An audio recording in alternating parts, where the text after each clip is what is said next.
I had the most beautiful death experience that I've ever had. I was in such an immense amount of pain, and like my sense of smell, hearing, everything, every sense that I've ever had, everything was heightened.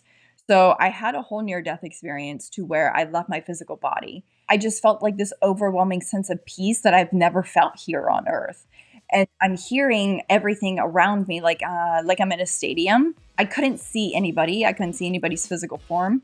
And then I feel this presence come up behind me and it says, "I'm Raphael. I'm here to help you."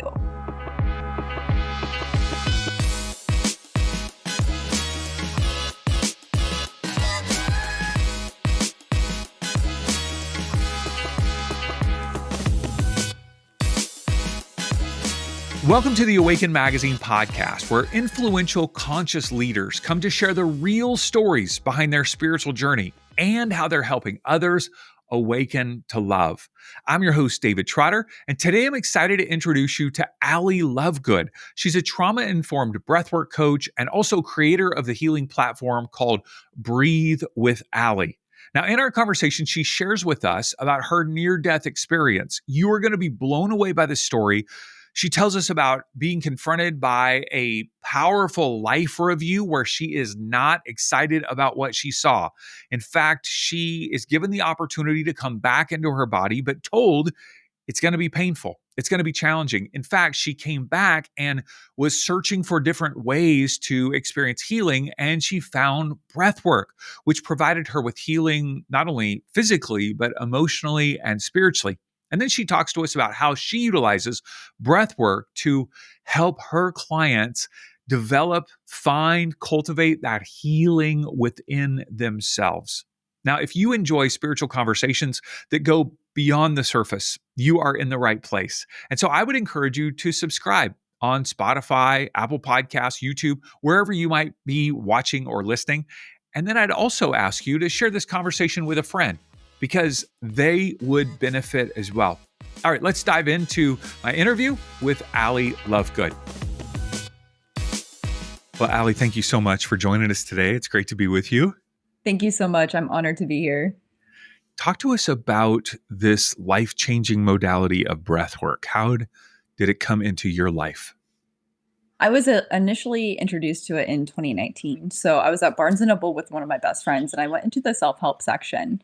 And there was this book that was written in 1991 by Kenneth Meadows called The Shamanic Experience. Have you heard of it? I have not. No, I haven't read it. Oh, it's amazing. You have to. So this book basically reminded me of what I went through during my near-death experience 5 years prior to. So during that time, I had like no self-esteem, no self-worth, and like very little confidence. And all I wanted to do was to be back into the realm of my near-death experience, because I felt like an overwhelming sense of peace during that time, and where I was at like one with the cosmos. It was the coolest experience. So I did the breath work described in the book and had a life-changing experience. And it wasn't until after that first session where like I admitted to myself for the first time that my husband was cheating on me and also abusing me. So that admittance basically like it was like a self-opening to so many different doorways. It was like finding a hidden key instead of like your own chest that's full of treasure. It was the coolest thing. So the truths that I was avoiding, the hurt that I was burying so deep, the love that I didn't give to myself, whenever I said, yes, I'm doing this breath work, all this, like what I was denying was real. And I stopped gaslighting myself. Like this huge shift happened. And it was like almost instantaneous. So it unlocked thoughts, emotions, possibilities of ones that were so buried deep down within myself, of the denial and the fear. And then that's whenever I started to feel more of like who I was instead of who I was trying to be. So that clarity gave me like this opening like mind experience unlike anything else. Like new perspectives were coming in.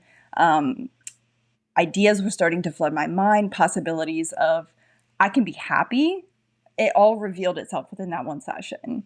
So what seemed like most impossible during that time became possible.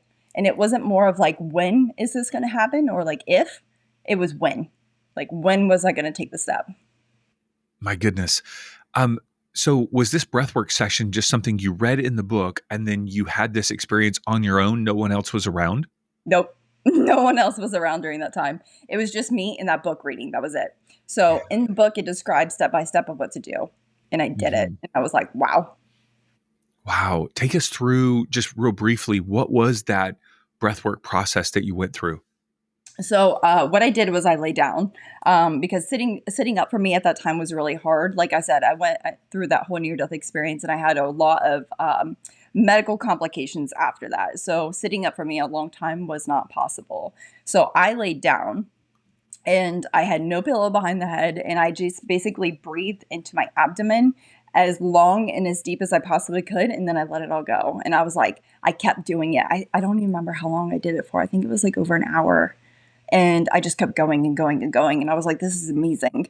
And like all these things just started to go off into my head. Like light bulbs were turning on. My goodness. What is happening physiologically, scientifically, even spiritually as someone breathes actively like you're describing? One of the most beautiful things that happens is, and we'll talk about this later as well. So there is an experience that goes on within the brain. So you have your conscious mind and you have your subconscious mind. And what happens is like your conscious mind basically picks up 5% of what's going on within your reality. Your subconscious mind picks up the rest of the 95%. And it's a lot of the things that we don't notice, but we take into account, and we can actually gaslight ourselves during that time to be like, oh, this isn't real, right? We all do that. And with that conscious mind, what happens is you're able to turn it off. And it's so beautiful the way that it happens within the brain on a neuroscience level, that you are able to see, think, feel for the first time emotions that were buried down so deep before you could actually release them. You don't even have to relive the experience. It's just a beautiful process. So, at what point then did you feel like this was a calling that you were going to utilize breathwork not only for yourself, but to help other people? How did that unfold in your life? Well, when I left my ex-husband, I did breath work every day for 30 days, and I wanted to be the type of person to heal as fast as possible. So, releasing like those pent-up emotions that I held on to like a badge of honor for 33 years didn't basically serve me. I didn't want to live in like that redundancy cycle of the past, because then my experiences would be the exact same with different people. I just wanted a clean slate basically. So if you have ever gone through like a divorce, abuse, or any sort of like heartache, those unspoken emotions that you have never been able to say to that person, they get stuck in the physical body. And that leads to so many different physical ailments later on down the road. So like traditional Chinese medicine teaches us that grief is held in the lungs, fear is in the kidneys, stress and anxiety is down and stored into the legs, and anger in the liver, and so forth. So what I wanted was to have like a huge release and be a clean slate during that time. And I noticed that I wasn't emotionally reactive as I once was. I started to feel more confident within myself, and my self esteem also increased. I was amazed at the results that I was having within myself within those first 30 days. So, shortly after that, the pandemic hit, and there was like basically nothing that was going on. Nobody could do anything, nobody could leave their house. So, I kept consciously breathing and controlling my breath. So I've logged my entire experience, my healing process on social media. And I began consulting women all around the world that were also being abused and needed to escape. So Mm. not only was I creating escape plans for them, I was also their advocate during court. And basically, like my social media platform grew bigger and bigger from there. Soon, I was taking calls from all over the world from women who wanted my help. And like all of that was great, but I wanted something more for them. I wanted them to experience like the true happiness that I was feeling as well through breath work. Mm. So I got certified in 2021 and am a part of the International Breathwork Foundation. And back then, COVID was still strong. Like I was only doing virtual events via Zoom, I was going live on social media, and I was doing free sessions for people because I just wanted them to feel better. Like it was such a stressful time for everybody, and I wanted somebody to feel the happiness that I was feeling. So what I love the most is like everyone from all over the world could join in and they could breathe whenever they wanted to. And I didn't realize like how strong of a community that it would actually build in such a short period of time.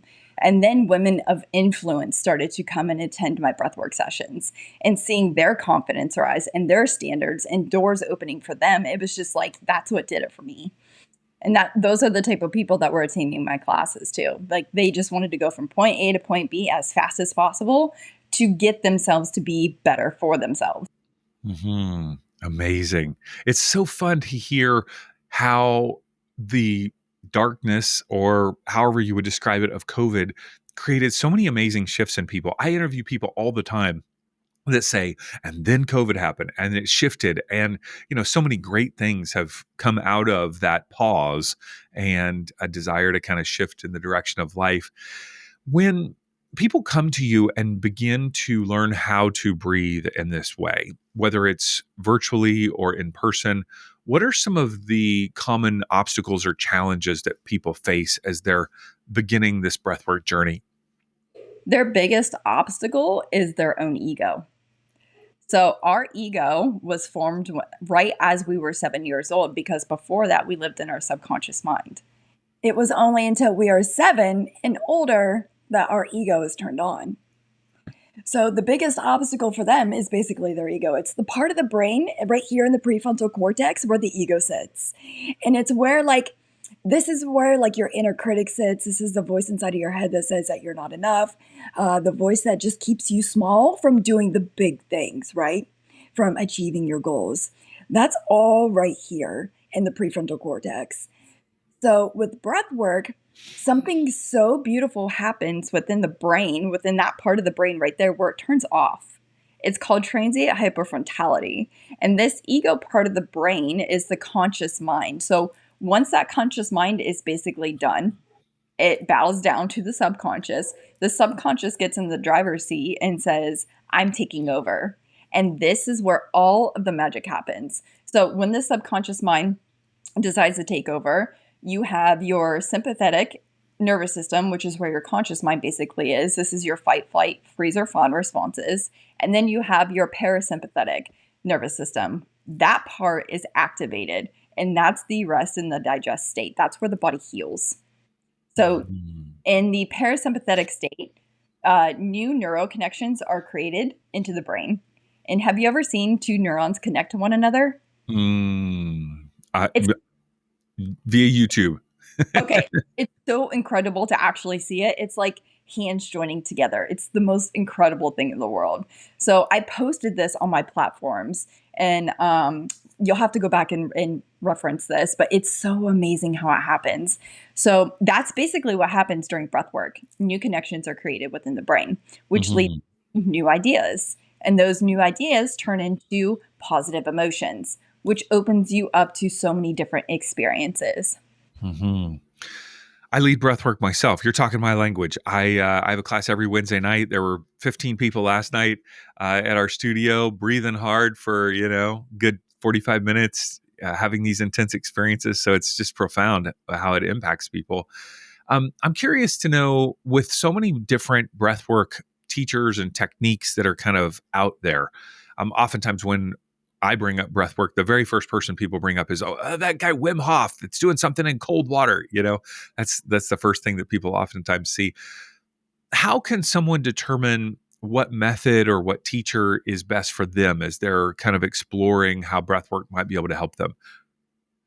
I wouldn't say so much it's more of the method. I would say it's the facilitator.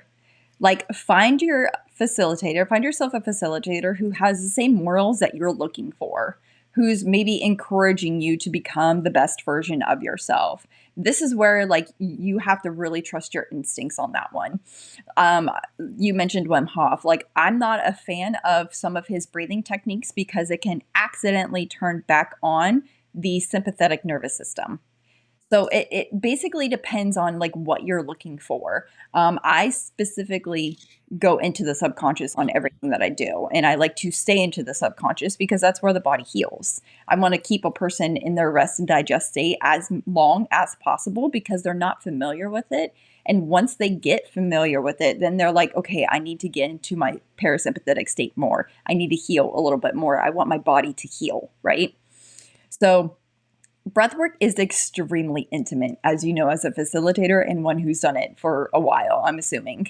Like, look at someone who creates a safe container and has built a community of others who are excelling in their healing journey as well. Like, you can see in a person's reviews from their clients, like, how they are going to respond to a different facilitator. So just like with everything, there was always like abusive people claiming to be healers, but the real healer is the person who doesn't go around telling everybody that they are a healer. Right, right, right. A true healer is a person who teaches others how to heal themselves. And I think that is really important to remember whenever you're looking for a facilitator. Like in a lot of my reviews, you'll see clients that will thank me for healing them. And I will always reply to them, I didn't heal you. You healed you. I'm just the guide. Yeah, That's all that I am. You did the yeah, work. You laid down and you breathed. You did that work. I'm not taking credit for that because that was not me. I'm yeah. just a guide.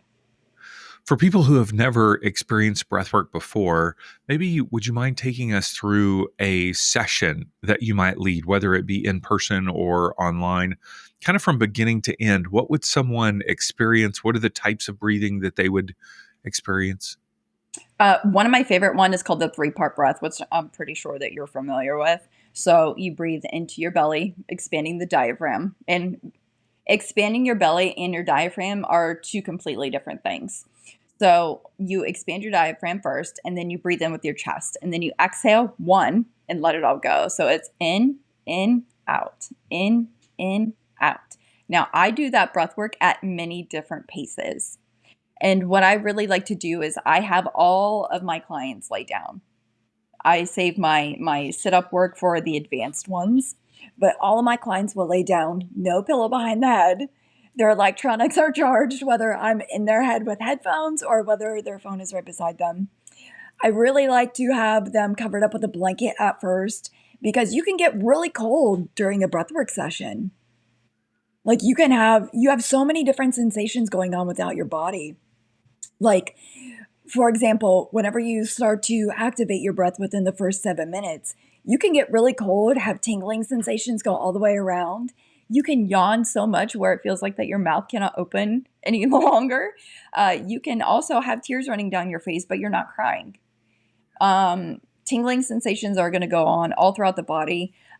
There's something also called tetany. Have you seen this? Oh, of course. Yes, yes. Yeah. So when your hands go like this, it means that your breath's uneven. So basically, when that does happen, you have to shut your mouth, breathe at your own natural breathing patterns, wait for this to release, or you can focus your breath with the intention on that area to possibly release the emotion that you're holding within your hands. And I've seen people do the release that way as well. And their hands will make like a very interesting movement and then it releases and then they completely relax. It's very cool on how that happens. So during a breathwork session, if you get hot by chance, you already have the blanket on you. You could just throw it off. You don't have to get up. You don't have to move around. I encourage people to lay down and breathe because they've done way harder things in their life than to lay down on the floor to breathe. They lived through it already. So if they could just lay down and breathe and be good, they're going to have an amazing experience. hmm How do you integrate any other techniques or modalities, such as whether it's tapping or meditation, guided meditation? How do those play into the breathwork experience, if they do? I do a lot of somatic exercising. I do a lot of tapping. I do a lot of subconscious work during the breath work. And I also, at the very end of a lot of my breathwork sessions, especially the longer ones that are like an hour to an hour and a half long, I do a lot of meditations at the very end of those. And then we slowly wake up the body. So basically, they all go hand in hand. And a lot of facilitators are different. Some are just there to encourage you to breathe, some are just going to incorporate every tool that they have and put it all together. And that's basically what I do. hmm You haven't spoken much about spirituality in our conversation so far. And some people integrate spirituality with breathwork and some don't. I'm just wondering, how does that play into what you do, or does it not?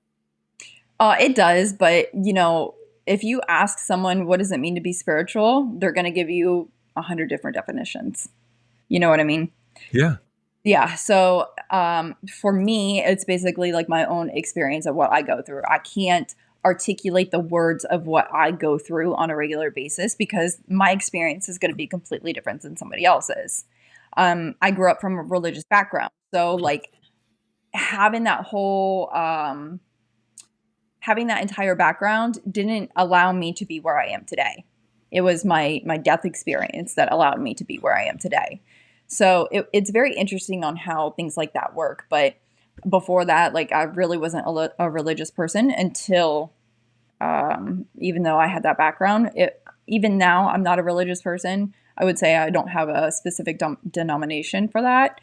And there's no way that I would be able to fit everything into one thing and have it be a spiritual type thing, if that makes Yeah. sense. Yeah. Yeah. Yeah, so there's many different tools available, and I think that those tools are really great. And I believe too that if a person feels that it is truly meant for them, then they should go with that.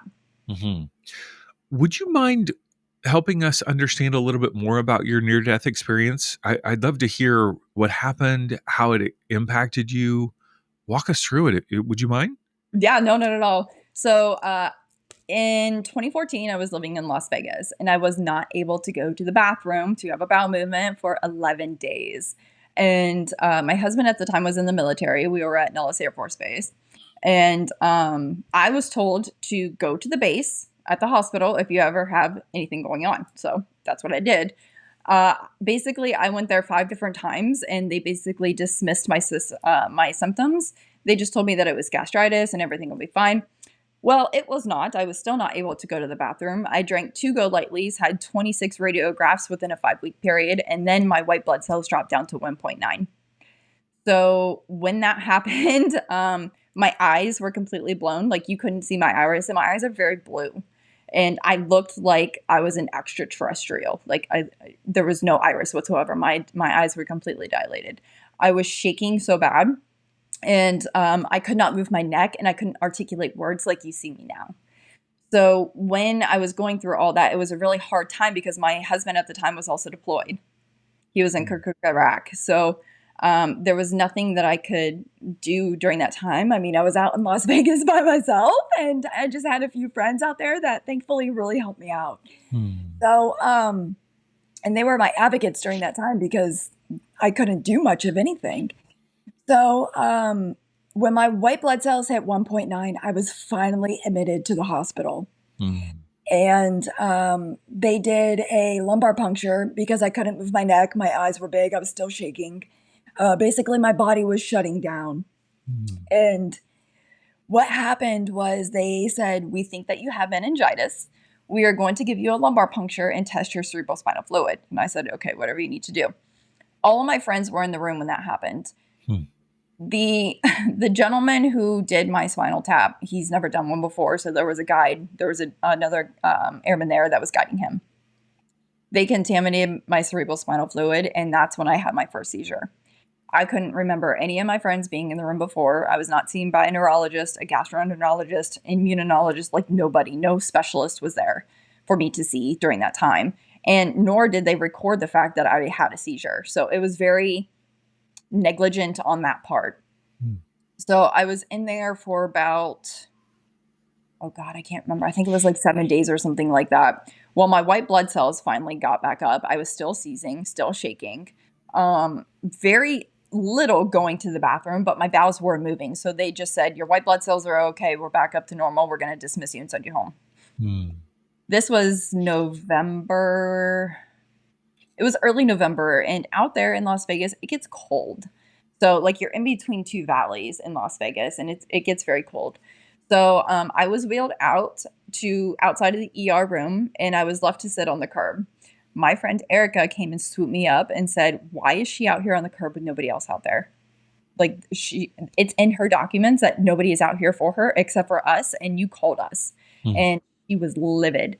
So she took me back to her house, and I had the most beautiful death experience that I've ever had, which is like I was in such an immense amount of pain, and like my sense of smell, hearing, everything, every sense that I've ever had that normal people would like smell, taste, hear, see, everything was like heightened to the point where I couldn't have lights on.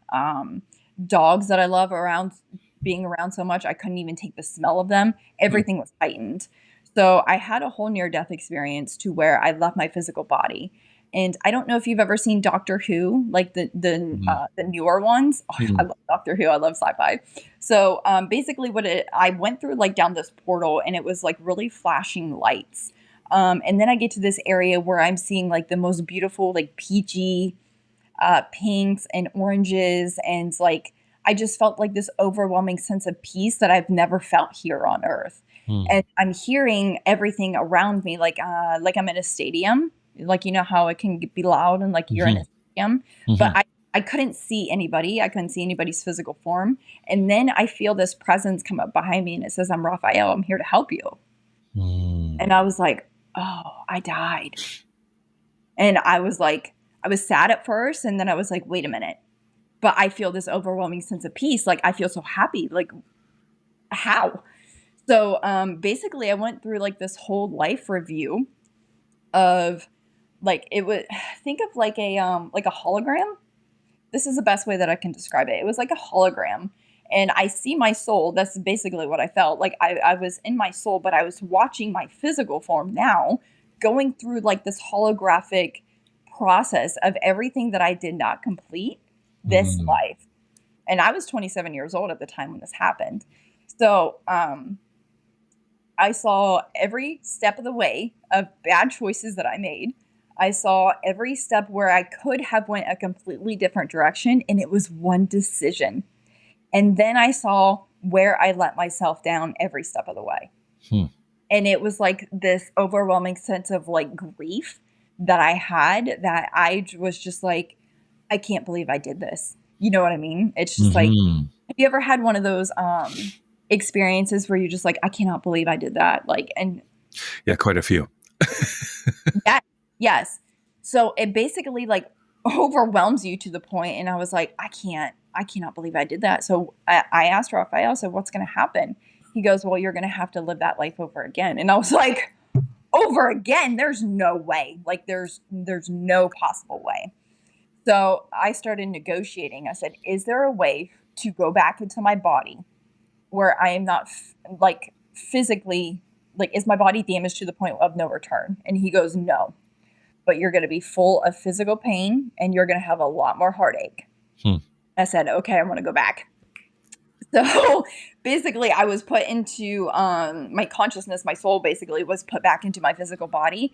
And it was the most painful thing that ever happened to me. Like, I felt like that I was hit just by a Mack truck, and I was just laying there, and it was excruciating pain. And I was like, I'm also like, thank God. But also, too, on top of that, just like, oh my God, like level 110 pain, the most I've ever experienced in my entire life. So when I came back, I again, my all my senses were heightened. My eyes were still blown. Seeing, smelling, tasting, like everything tasted metallic. Mm. I couldn't walk. Articulating words was very minimal. Like I could say yes and no, but like having a full conversation or having a full sentence, it Mm-hmm. wasn't there. And I basically lived that way for 2 years. So I had a home health nurse that was with me a lot. Her name was Celeste, and she was one of the most amazing home health nurses I've ever had. So again, I couldn't walk. I was in a wheelchair. I was bedridden for 2 years. Eating was nearly impossible. Drinking fluids was excruciatingly painful because all I tasted was metal, Hmm. and that's it. So during that time, I actually learned how to meditate because I was still seizing. I was still having a lot of seizures, it was like I was traveling out amongst the stars and being free outside of my physical body. And it felt amazing during that time. But whenever I would come back and whenever I would come to, it was excruciating pain. And it was like my brain was scrambled eggs all over again. Hmm.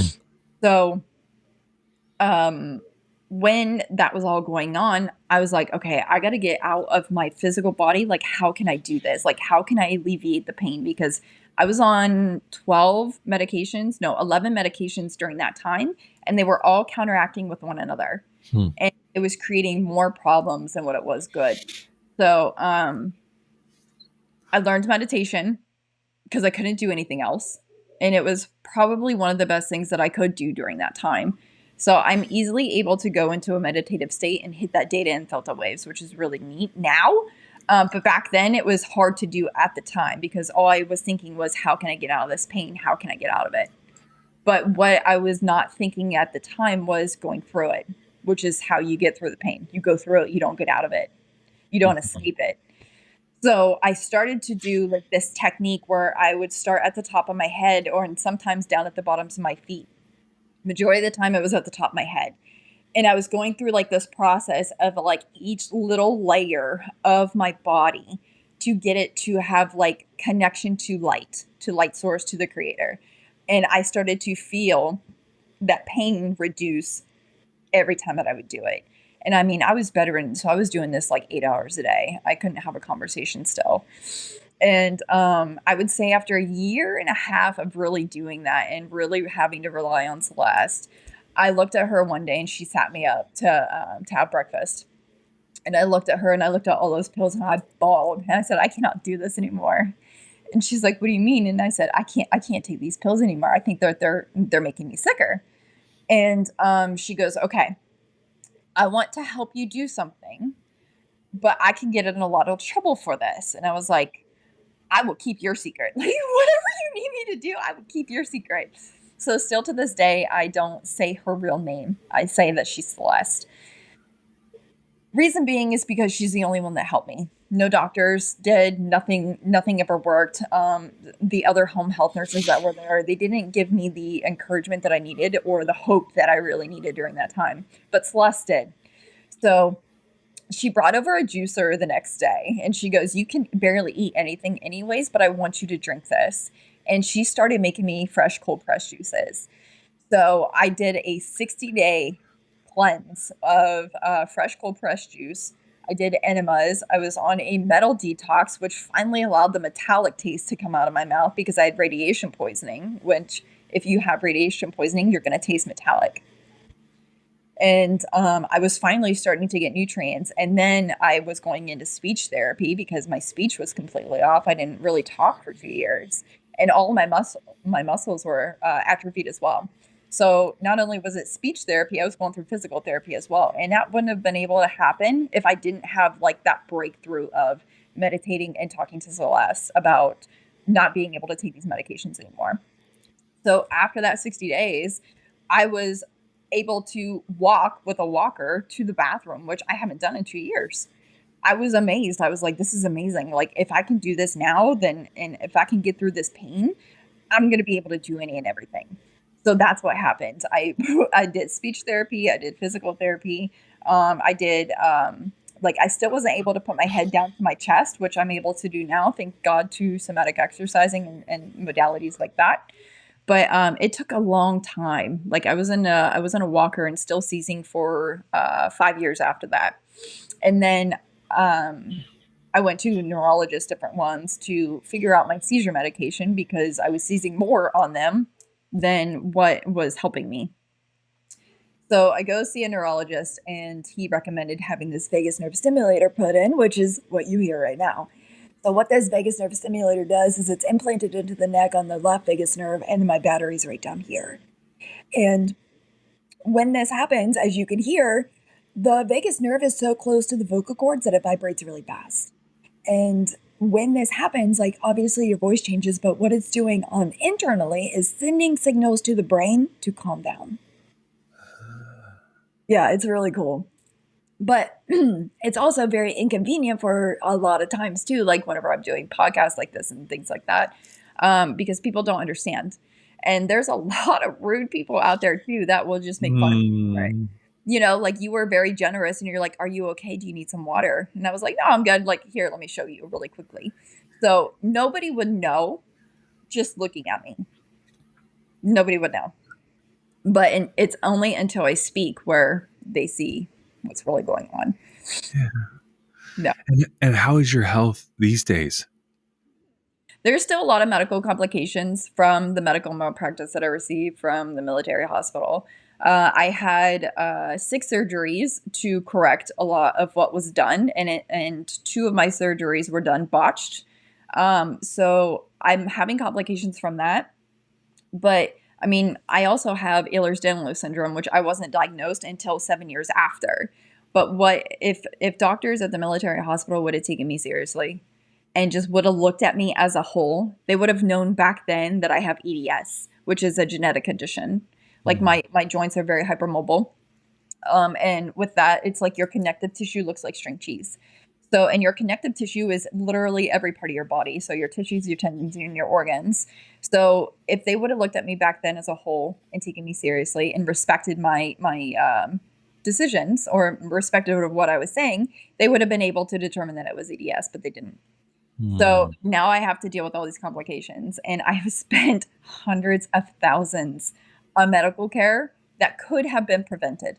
mm, And mhm, that's probably one of the saddest things ever. Like nowadays, you will not see me go to a physician, a PCM. I won't even waste my time mhm, because they don't know what they're talking about, or they're going to give me medications that just basically mask the symptoms of what's going on. But those medications are going to lead to so many different side effects, which I'm sensitive to.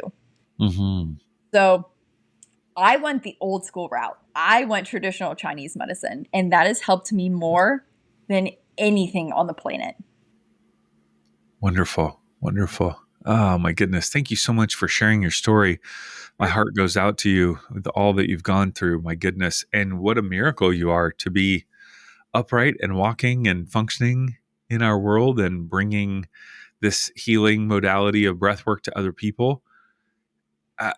Breath work came to you in the middle of that healing process, did it not? Where was breath work in the middle of all of that?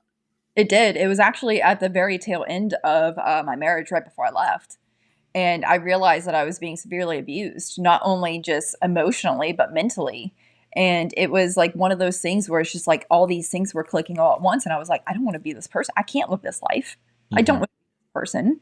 Like the facade that I was putting on for the good marriage, there was no good marriage. Mm, You can't have a good marriage and be cheated on all the time. You mm, can't have a good marriage and be financially abused. mhm. That's, you know what I mean? It's not, it allowed me to raise my confidence in a way to I was just like, I'm done with this redundant cycle, which going back to my near death experience is one of the things that I let myself down on, Hmm. not admitting to myself that I was being abused. Hmm. Mhm. Well, Allie, I know you lead one-on-one sessions via Zoom, Mhm. and you do group sessions there in the Georgia area in Atlanta. Is that correct? Yes. Do you have a local studio that you work with there that people could connect with you if they're listening in that area? No, I like to go all around. So Atlanta, I don't know if you've ever been to Atlanta, but it's like LA. It's huge. Yeah, I Okay. love Atlanta. Yeah. Okay. So Midtown, which is right where I live, Hmm. you can go to Midtown and to Sandy Springs, like which isn't really that far. I can be up in Sandy Springs and it'll take me over an hour and a half to get there. So what I like to do is I like to bebop around to all the different Atlanta areas so people don't have to drive an hour and a half to come see me. Yeah. That's what I really love. And so you work with different studios or you go to people's homes or how does that play out for you? All the above. Whatever the Mhm. client wants, that's what I do. So there was one lady that wanted to do breath work for her bachelorette party. And I was like, all right, let's do this. She's like, we don't drink, we're sober, like we just want to do all these fun things. And then like there was not only me, there was a massage therapist there. There was somebody that does somatic exercise there. There was a lady that did cupping, which was really cool. I mean, it was like a whole party. It was really, really neat. But they had That's, the best time and I had the greatest time. that's great. I'd love for you to share about some of the different things that you offer through your online platform. One is called Breathwork Forum. What is that and how can that support people in their own healing process? So I created what's called the Breathwork Forum, which is a members only access to unlimited breathwork classes, tapping, somatic exercise, and personal growth. So you don't like have to get into your car, you don't have to wait in traffic, spend $29 in order to take a breathwork class. At the Breathwork Forum, like I got you covered on all of that. It's unlimited classes at the comfort of your own home for $13.99 a month. Awesome. And that they can access that at what URL? Breathe with Allie. breathewithallie.podia.com. And Yep. we'll link to that, of course, in all the show notes. Tell us about your breathwork teacher training. So not only are you leading breathwork, but you're teaching others how to lead breathwork. If Yes. someone's interested in being, trained on this, Tell us about your program and what they would experience. So for my breathwork teacher training, it's an intense 8-week class. And then after that 8-week class, we meet up every quarter to not only discuss deeper breathwork techniques, we go into more of the science of the breath. We go into different books and healing modalities and the latest studies, and like all the academic studies that I have right now is linked up onto my website, and you'll see it on there where it says academic studies. So all that is available at all times for anybody that is looking for like ADHD and CPTSD. A lot of physicians are able to differentiate the two because a lot of the symptoms are exactly the same. So like all of those studies are up there onto Breathe with Allie. And you can find that also on the Breathwork forum too, all of the academic studies, which is really neat. So what I wanted to do was create basically a platform to not only have people come and join and breathe, I wanted people to get certified as well and do it in a safe way. So basically, what you're going to be learning is like the science behind breath work, why it works, why people do it, the ancient practice, getting into it, and then also many different breathing techniques. Because as you know, there's hundreds, I would say probably thousands of different breathing techniques. And what's really neat is like I will go so deep into the traditional Chinese medicine and how each breath deals with a different emotion and a different experience. So, for every experience that you have, you breathe differently. For every emotion that you have, you breathe differently. So, during the breathwork teacher training, I will show you how to breathe properly. So, a lot of facilitators will say, breathe into your belly. Well, that's not necessarily expanding the diaphragm. So, I go into how to do that as well on a proper basis. Is this something that starts and stops on a particular time during the year, or is it evergreen where someone could access at any time? Somebody can access it at any time. So what I do is I have the basics ready, which is like go at your own pace, and you can do it obviously at your own pace whenever you want. And then at the very end of it, once you complete everything, you get your certification. For the 8-week program, we meet up every week for 8 weeks. And then we meet up every quarter, which is really fun. And then they have the recording in there. They have all my breathwork scripts. They have all the music that I play, which is unlicensed music. It's royalty free music. And then I go into the scripts as well. So a lot of people aren't able to go and breathe and have a class on a whim. So that's why I create the breathwork scripts, and I have that for the teachers. Wonderful. You also have two other businesses that are connected a bit in just your heart, your calling, what you're doing. One is called Maze Mystics, and the other is Gideon's Hydro Farm, which we will link to. Will you tell us about each one of those? Yeah, so Maze Mystics Crystal Shop is actually goes hand in hand a lot with my breathwork. So when I first started my breathwork teacher training, I already had Maze Mystics Crystal Shop. And last year I was voted the best crystal shop in Georgia in 2024, which I was so excited and over the moon about. So breathwork and crystals can really go hand in hand because breathwork, you are doing it at a soul level, and then you have your crystals there to help enhance the experience if you put the intention there. If you don't put the intention towards it, it's not really going to work, right? It's all your intention. So not only that, like Maze Mystics Crystal Shop, I'm ethically sourced in fair trade.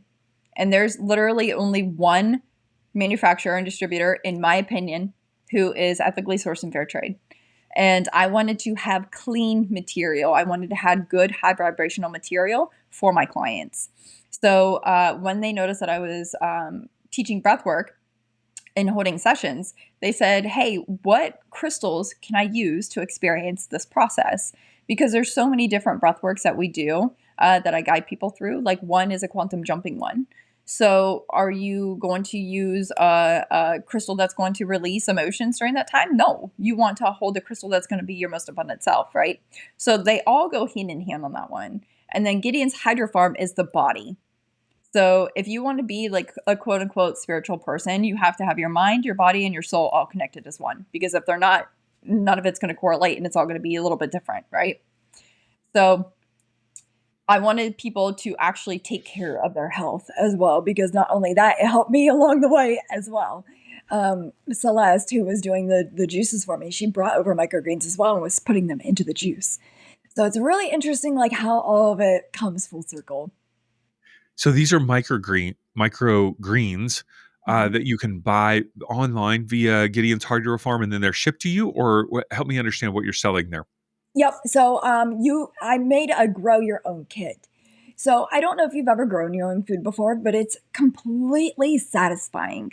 Like it gives you such a like a sense of like a boost of energy, I guess I would say, because you know exactly where your food comes from. You know the love that it was put into your food.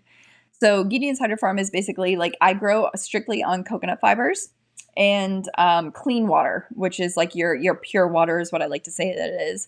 So it is that pH level water that is free from pesticides, free from parasites. It's free from all the free radicals that are basically like in our regular water supply. So I grow on coconut fibers, organic recycled coconut fibers. And then the leaves, they're only 2 leaves. That's what microgreen means, is a 2 leaf little plant.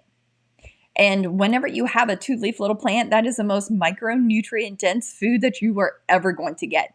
So I have the people go ahead and cut their own greens because they get the whole fiber themselves. And they cut their own greens because once a microgreen is cut, within 72 hours, it can be rancid. So I do not encourage people to buy microgreens. I encourage them to grow their own, which is what Gideon's Hydro Farm is about. Hmm. Wonderful. Allie, it is so great to meet you and hear your story. Thank you for sharing with such depth of heart, and thank you for sharing this great technique. We obviously will link to all of these wonderful resources, your website, breathewithallie.podia.com, maysmystics.com, and gideonshydrofarm.com. And on Instagram, you are lovegood_Allie. Yeah. I got all that right. Is that correct? Yes, you did. Okay, good, good. All right, Allie, if someone is perhaps in a relationship right now that is listening and they're not feeling so good about it, right? Maybe they wouldn't be able to describe it as abusive, but perhaps there's a disconnect there. I don't know. What encouragement or advice would you give them? You already know deep down what's meant for you and what's not.